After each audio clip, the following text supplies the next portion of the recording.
I don't really know how to start this video, so I'm just gonna say Across the Spider-Verse deserved that Oscar. Well, I mean, it got nominated, so it means the Academy did recognize the hard work they put into the film. You know what other animated film deserves recognition? And that also went through a very hard working process. Cats Don't Dance.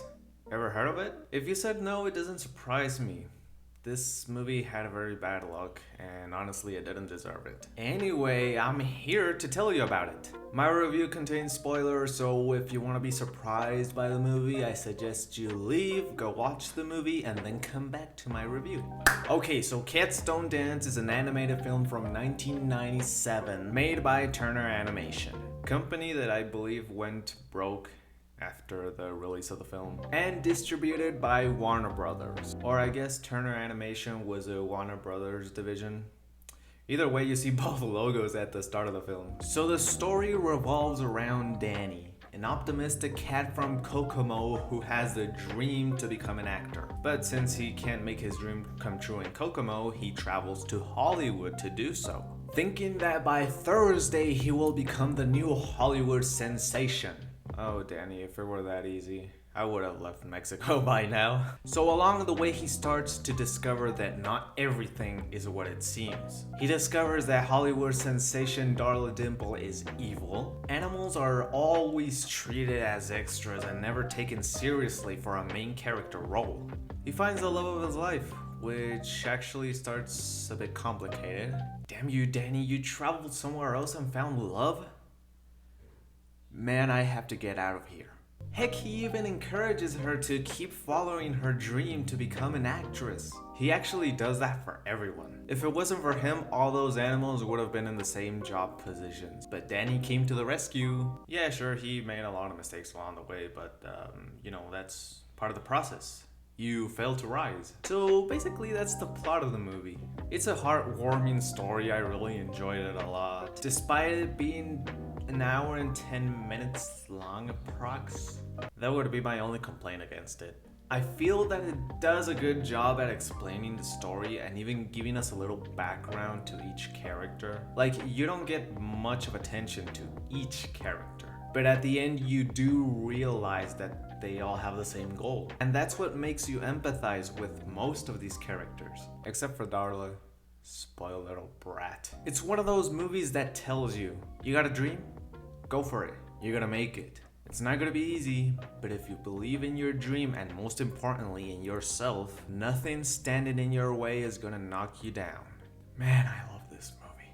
I feel that it's the equivalent to La La Land but in animation form. By the way, this is a musical too. And the songs in this film are just wow. I was jamming through the whole movie, I gotta be honest. And just like La La Land, we actually get a song opening. I can't say what song was my favorite because I actually loved all of them. This is one of those films with an impeccable soundtrack. Randy Newman did a very good job on this, and it's sad that not many people know about it. The animation is one of the best I've ever seen in an animation film. It's just so colorful, the movements are just so smooth and real. It's something we don't really see nowadays, or at least not too often. There is nothing that will make you say that this movie is boring or uninteresting.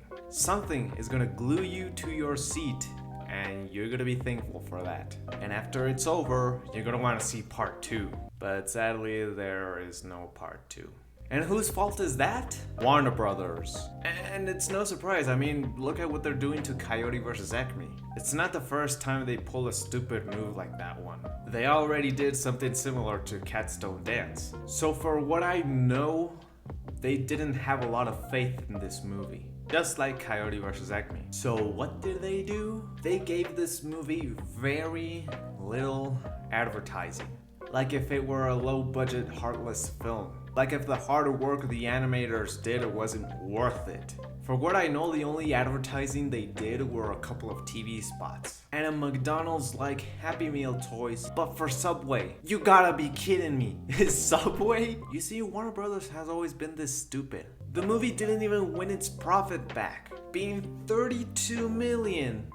only to get 3.5 in return. I'd say this is worse than the Coyote vs. Acme situation, but you know, at least Cats Don't Dance did get released. Yet in some way, it still feels like lost media. But I know I'm not the only fan of this movie, since there are a lot more out there. How do I know this? Easy. Fan arts and reanimation clips. And since Warner kind of noticed this, they actually re-released the movie on Blu-ray. You know, at least one good move from you guys. The bad part is that they really didn't even add special features. I mean, thank you for releasing it on Blu-ray, but you still did your job halfway. I really hope this movie gets a theatrical re-release one day, or, you know, even reboot it. It's a good story. Because it deserves to be seen, it's worth every second. Like I said, it's like over an hour, so it really doesn't take a lot of your time. Plus, it doesn't even feel like an hour since the movie is just so good. So if you're watching this video, please support this movie, buy it or rent it online, or even get the Blu-ray. I know you won't regret it. But that is just my opinion, those are just my thoughts. Tell me what you gals and guys think in the comments below once you've seen the movie. Like this video, subscribe to the channel, follow me on TikTok and Instagram, links are down below. I am Louis, thank you so much for watching. I hope you enjoyed this video. Hope everyone is doing okay, and I will see you guys until next time. Take care.